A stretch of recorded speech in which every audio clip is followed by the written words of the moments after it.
নমস্কার, আমি Rahul. Video thumbnail দেখে বুঝে গেছেন যে আজকে কি নিয়ে আলোচনা করব। আজকে আইসিইউ মনিটর নিয়ে আলোচনা করব। তো আইসিইউ মনিটর কিভাবে অ্যাসেম্বল করব, আপনারা ভিডিওটা স্কিপ না করে লাস্ট পর্যন্ত দেখবেন। ভিডিওটা খুবই ইনফরমেটিভ। আর আপনারা দেখছেন মিস্টার রাহুল ইউটিউব চ্যানেল। তো বেশি কথা না বলে চলুন ভিডিও শুরু করি।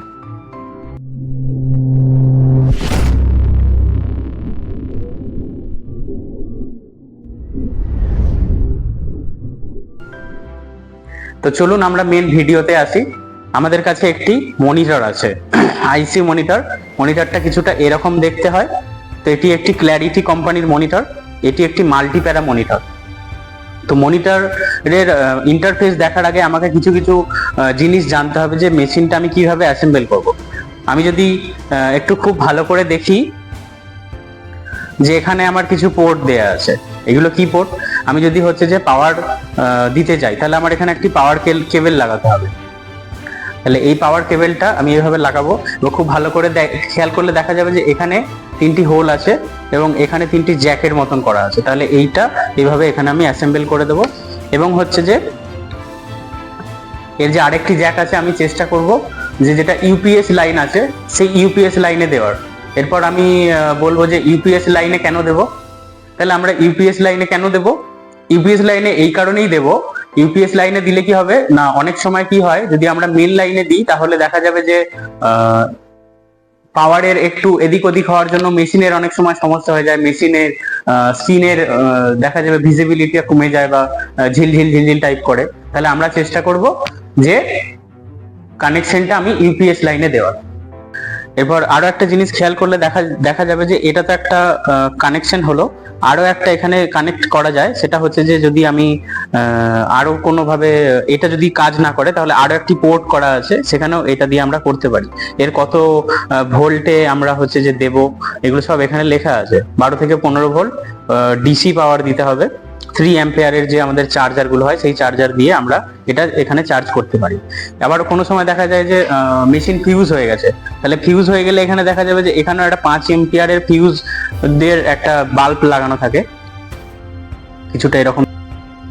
কিছুটা এরকম দেখতে হয় এই যে। তো ফিউজ হয়ে গেলে আমরা ফিউজটা চেঞ্জ করে এখানে এটা এভাবে অ্যাসেম্বল করতে পারি।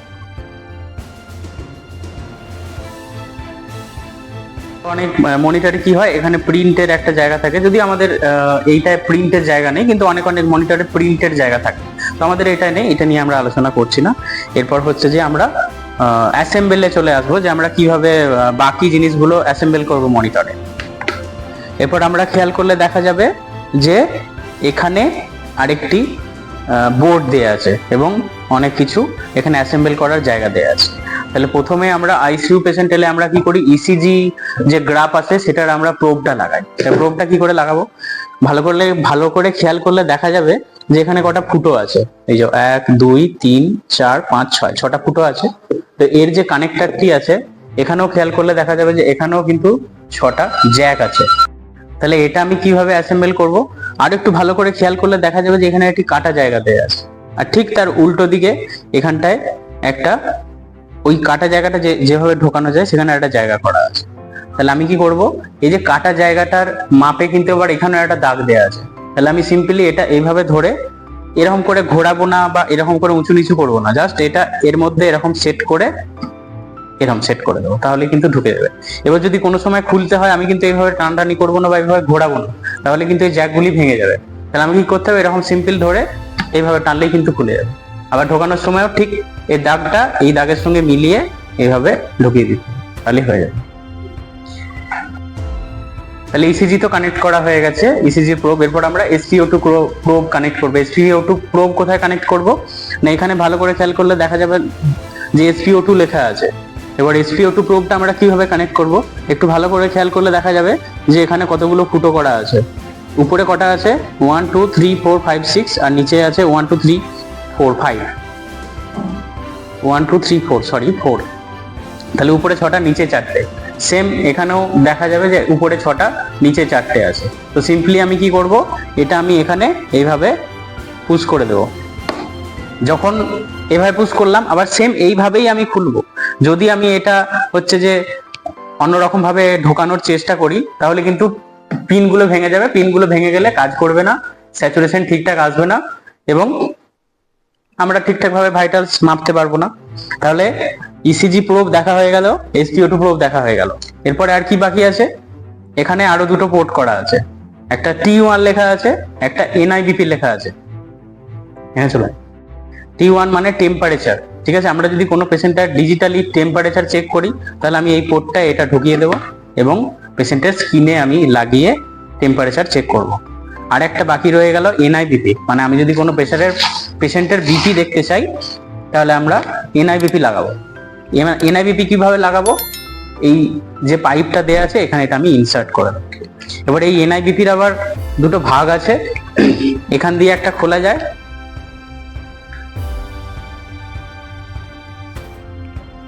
আবার এখান থেকেও এটা খোলা যায়, ঠিক আছে। তাহলে এইভাবে আমরা মেশিনের সমস্ত অ্যাক্সেসরিজ গুলো অ্যাসেম্বল করব। আশা করি এই ভিডিওটার মাধ্যমে তোমরা এই জিনিসগুলো বুঝতে পেরেছো যে আমরা কিভাবে মেশিন অ্যাসেম্বল করব। এরপরেই আমরা দেখব যে আমরা পেশেন্টকে কিভাবে এগুলো লাগাবো এবং হচ্ছে যে ভাইটালস চেক করব।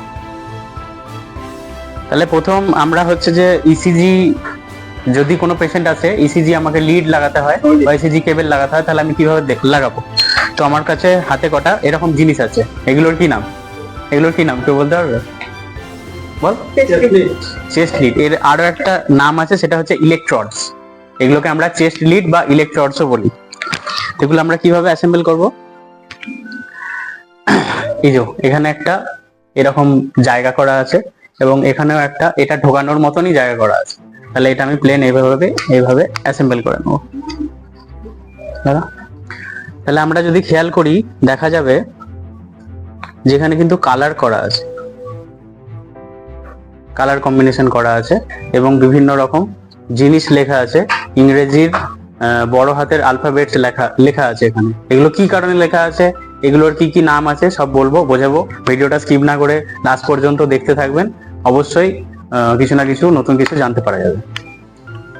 তাহলে আমরা এখানে কি দেখছি? প্রথমে রেড যে কালারটা করা আছে এখানে আছে RA, তারপরে একটা ব্ল্যাক কালার করা আছে সেখানে লেখা আছে RL, তারপরে গ্রিন কালারে আছে LL, ইয়েলোতে আছে LA, আর সাদা কালারে আছে V। তাহলে আমরা দুটো ভাবে জিনিস মনে রাখতে পারি। তো একটা সিম্পল ভাবে যদি একটা জিনিস মনে রাখি, সেটা আমরা মনে রাখবো লক সহ। কিন্তু এই লক সহর ফান্ডাটা হচ্ছে যে এই লক সহ কিন্তু সব মনিটরে এই ফান্ডাটা কাজ করবে না, কারণ বিভিন্ন রকম মনিটরের কালার কম্বিনেশন আলাদা। তাহলে আমাকে জিনিসটা ঠিক করে শিখতে হবে। তাহলে এখানে RA লেখা আছে মানে আমি রাইট আর্ম, মানে ডান হাতের উপরে বা ডান দিকে আমি এটা লাগাবো। তারপরে ডান দিকে নিচে কি লাগাবো? এখানে লেখা আছে RL মানে রাইট লেগ। লেগে তো আমরা লাগাই না, ঠিক হচ্ছে যে ওই ডান দিকেরই সাইডে, বুকের ডান দিকে আমরা এটা লাগাবো। তারপরে এখানে আছে LL মানে লেফট লেগ, তাহলে আমরা লেফট লেগে লাগাবো না, বুকের বাঁ পাশে এটা আমরা লাগাবো। আর এটা হচ্ছে LA মানে লেফট আর্ম, আমরা এটা বাঁ হাতে বা হচ্ছে বাঁ হাতের উপরের দিকে আমরা লাগাবো। আর এটা V মানে ভেন্ট্রিকল, আমরা হচ্ছে বুকের মাঝখানে লাগাবো।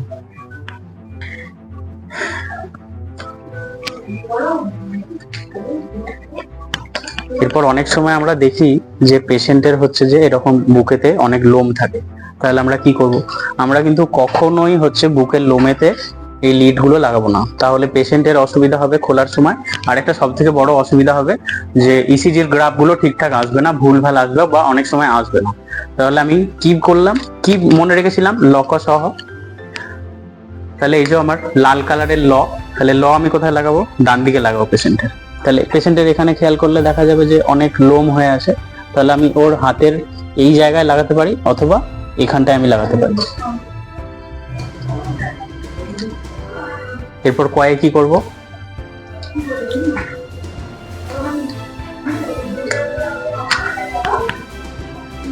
আমি এটা লাগাবো।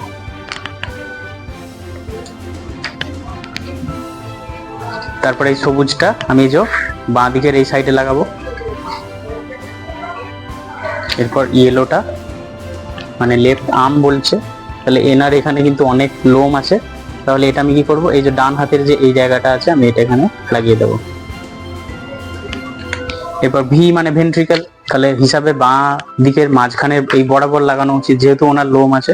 তাহলে আমি কি করব, এটা আমি এই দিকেও লাগাতে পারি অথবা এই দিকে লাগাতে পারি। তাহলে আমি এটা এইভাবে লাগিয়ে দেবো।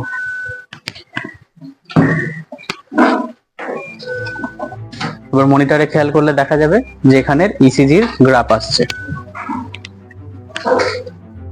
এবার আমি চেষ্টা করব এই যে তারগুলো সবসময় শরীরের উপরের দিকে থাকবে, আমি কিন্তু পেশেন্টের নিচের দিকে রাখবো না। আমি এই তারটা এই দিকেও ঢোকাতে পারতাম, কিন্তু আমি এই দিকে ঢুকিয়েছি যাতে এই তারটা পেশেন্টের উপরের দিকে থাকে। অনেক সময় কি হয়, যদি কোনো বেড রিডিং পেশেন্ট থাকে বা আনকনসিয়াস পেশেন্ট থাকে, প্রেসার সোর বা বেড সোর হয়, তো এই তারগুলো যদি কোনোভাবে নিচে পড়ে থাকে বা আমরা এই ব্যাপারগুলো আমাদের চোখ থেকে ল্যাক হয়ে যায় বা দেখি না, ওভারলুপ হয়ে যায়, তাহলে কিন্তু কি হবে, ওই তার নিচে ঢুকে থাকার জন্য পেশেন্টের কিন্তু ওখান থেকে বেড সোর হতে পারে। হলো, এরপরে আমি হচ্ছে যে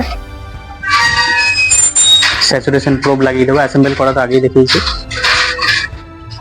এই স্যাচুরেশন প্রোবেরও একটা আলাদা ফান্ডা আছে। তো স্যাচুরেশন প্রোব কিভাবে কাজ করে না হবে, নিশ্চয়ই এটাও কোনো পরের কোনো একদিন টপিক নিয়ে আমরা আলোচনা করব যে স্যাচুরেশন প্রোব কিভাবে কাজ করে।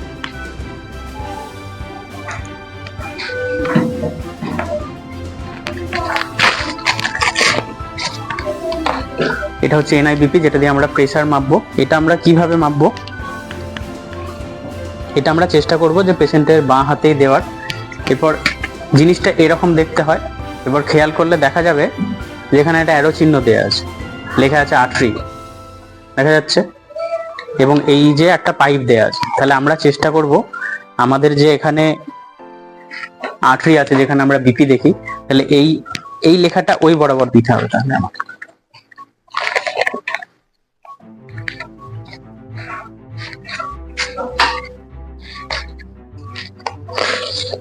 এভাবে আমরা এটা টাইট করে বেঁধে দেবো, এবং এখানের যে সুইচ আছে এখানে আমরা টিপলে বিপি চলে আসবে।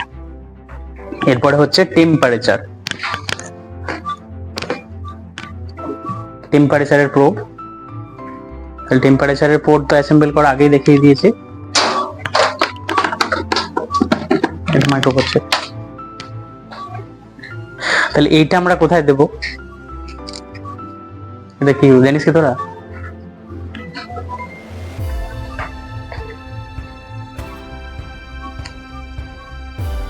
তাহলে এখানে এই যে দু রকম জায়গা করা আছে, এখানে একটা কালো চিহ্ন দেওয়া আছে, একটা সাদা চিহ্ন দেওয়া আছে। তো আমি কালো চিহ্নটা একটু মাইক্রোফোন লাগিয়ে, এটা হচ্ছে পেশেন্টের স্কিন হচ্ছে টেম্পারেচার, তো আমি জাস্ট হচ্ছে অ্যাক্সিলার ঠিক একটু নিচে আমি এটা এরকম ভাবে সেট করে দেব। তাহলে ভিডিওটি কেমন লাগলো অবশ্যই জানাবেন। আমি এই ভিডিওটির মাধ্যমে বোঝানোর চেষ্টা করলাম যে আইসিইউ পেশেন্টের মনিটর কিভাবে ব্যবহার করা হয়, এবং আমরা কিভাবে অ্যাসেম্বল করব, এবং পেশেন্টকে কিভাবে আমরা এগুলো সেট করব। তো এই ব্যাপারগুলো খেয়াল রেখে কাজ করলেই আশা করি কোনো অসুবিধা হবে না। আর যদি কোনো অসুবিধা হয় বা যদি নতুন কোনো বিষয়ের উপর কিছু জানতে চান, তাহলে আমার কমেন্ট বক্সে অবশ্যই কমেন্ট করবেন। আমার পাশে সবাই থাকবেন। চ্যানেলটি ভালো লাগলে একটি লাইক, কমেন্ট এবং শেয়ার করে দেবেন। সবাইকে ধন্যবাদ।